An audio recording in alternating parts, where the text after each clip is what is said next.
Hi, so what I'm going to demonstrate here is how to install the gas connector. So my particular brand here is a Samsung. So what I'm going to do is show you the disconnect of the hose, the placing of the sealant, and also checking for gas leaks. So let's get started. So what I got here is the Brascraft gas connector kit. So this particular one is 5 feet, so it'll give me plenty of room to actually maneuver. But you also want to make sure that it's rated for your oven here. So this is 93,000 BTU, so that's fine for me. The other thing I'll have is the thread sealant for gas. So this is Pro Dope. And I'll have all of this in the description area of the video. I have 2 large, 10-inch or greater than 10-inch wrenches. So I have a wired brush here. I am going to clean off the threads, but also you don't want to damage this area here because that is where the hose will compress for that airtight seal. So I'm simply going to hand tighten this first, obviously to not cross thread anything before I tighten it.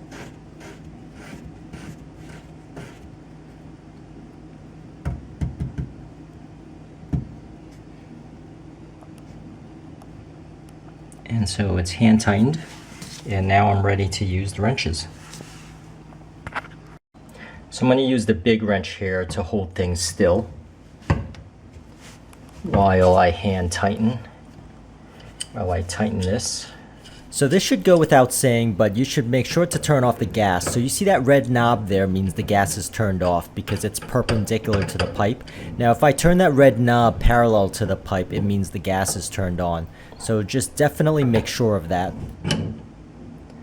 So I'm going to use the big wrench here to hold the rest of the body still while I use the smaller wrench to tighten the nut. So I'm going to be using a lot of force here, and you'll notice I'm using pretty beefy wrenches. I'm using these 10-inch and 12-inch wrenches, and so the reason why I'm doing that is that it's less likely to slip or break.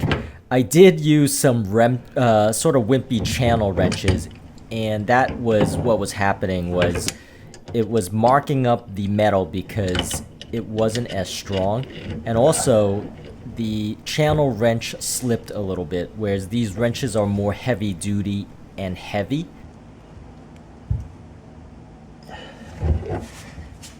And that is actually pretty tight.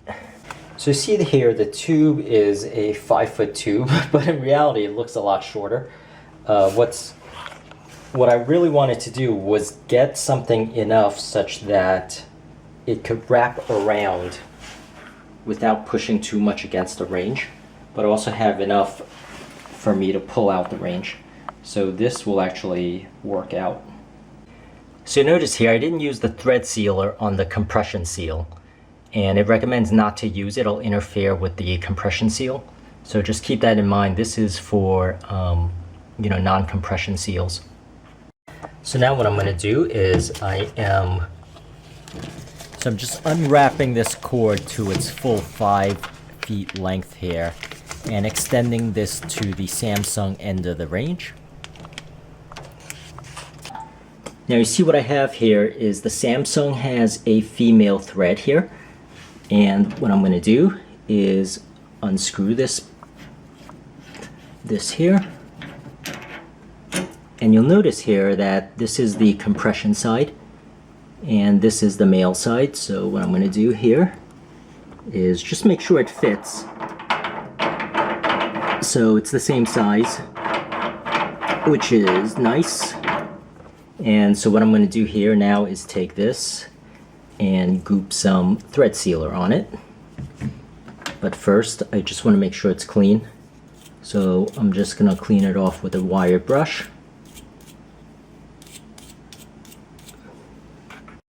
Now just to give you a closer look of the back here of the burner for the Samsung, you'll see the Samsung here has the female threads, and it does fit a standard size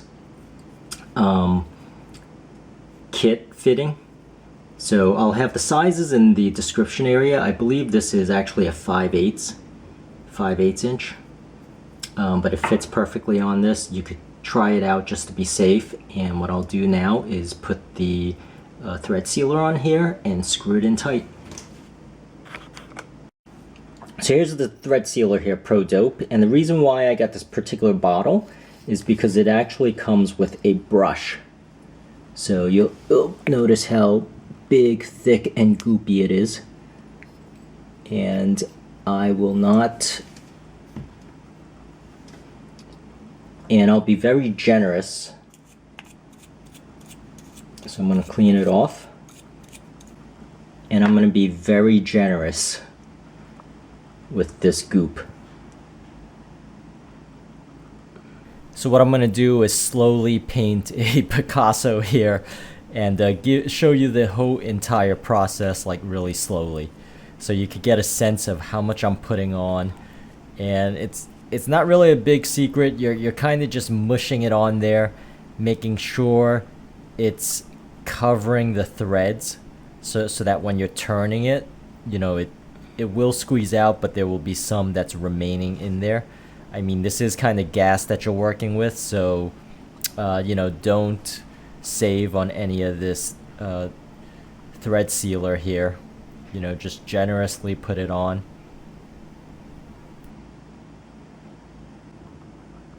Alright, so you see I got a bunch of goop on here, and I am going to hand screw it in now.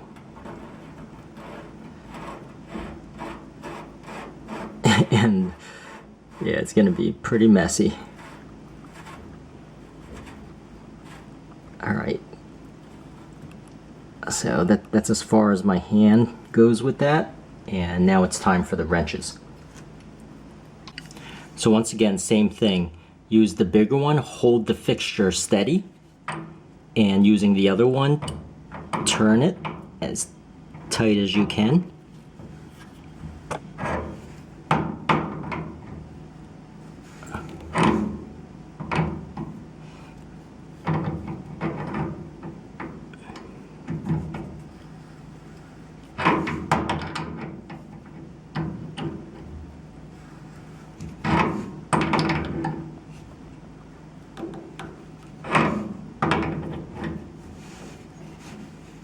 Alright.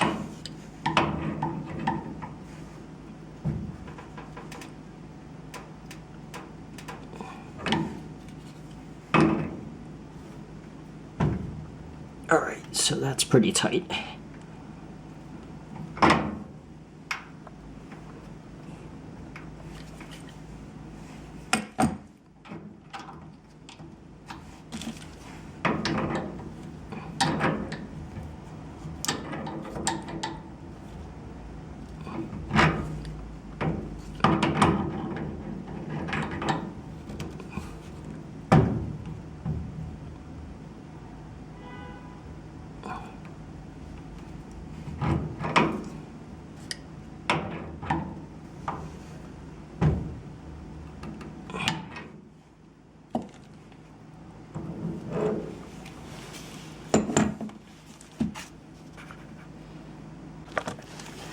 And now it's time for the compression hose.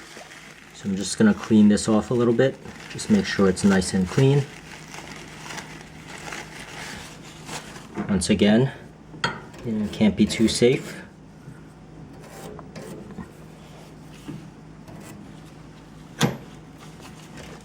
Take the compression hose and hand tighten it first. So lefty loosey, righty tighty.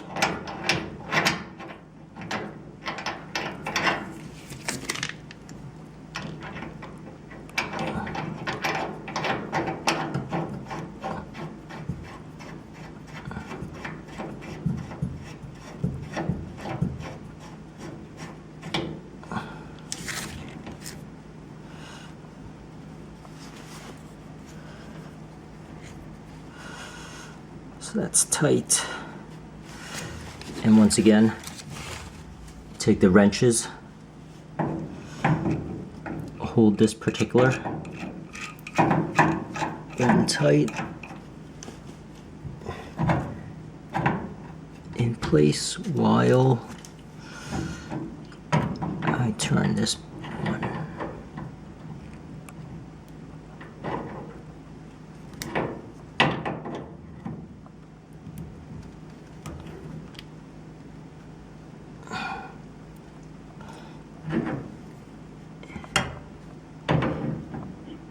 that's actually as tight as it'll go.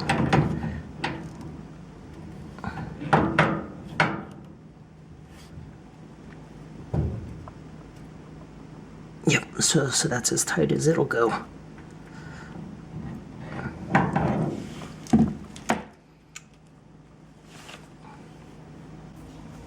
So what you want to do next is do the smell test by turning on the gas before you do the bubble test, the soapy water bubble test. So I'm going to test it with my nose first and turn on the gas. And if it passes the smell test for both of these ends, I will do the soapy water test. Alright, so this thing passed the smell test, and now I got a cup of dishwasher bubbles. And I know I'm supposed to use a spray bottle, but if you're able to make hand bubbles with this, you should be fine. So I'm just gonna put it on all the joints. And you can see here, it's already a lot of bubbles. And you don't see anything bubbling. I'm even gonna do it on existing. So you see there's no leaks so far. Good sign. See those rings of bubbles that I have. But you see why this is pretty useful. I'm even gonna do these joints here, you know, just for the hell of it. Because I am paranoid that way. And also right here. So it might help just to put the cup underneath it and scrutinize it.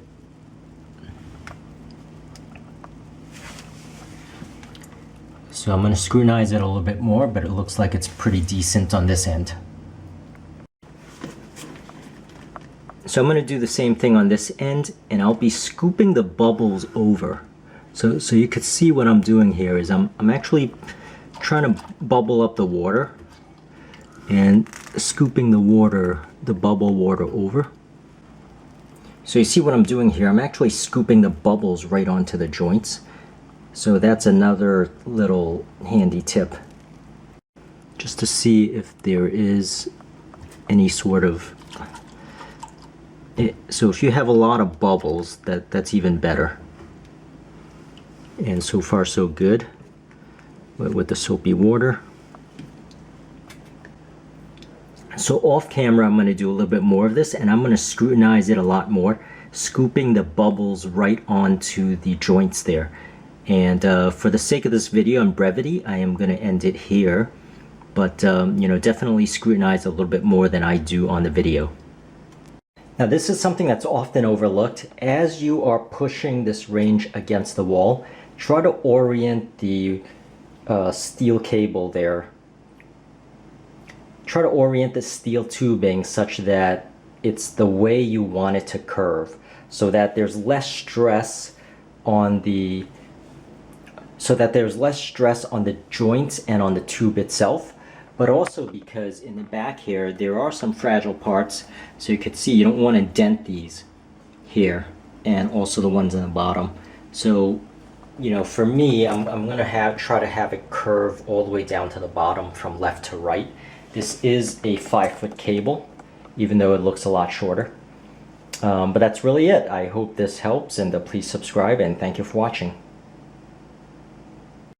So for this child safety piece, I am going to reuse the tape that comes with the oven, and I am going to position it using tape first before I actually drill any holes. Even though it comes with a template, I want to be a little bit more exact here. So I am simply going to use tape, hold it still, and see if it's the right position.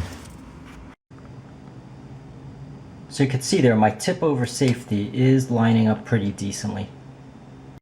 So now I got everything connected. I've tested out the leaks, and there are no leaks. And I'm just gonna now, for a final test drive, just turning on the range, you know, just letting the gas flow through the pipes and filling it up, because this has been turned off for a couple of days now.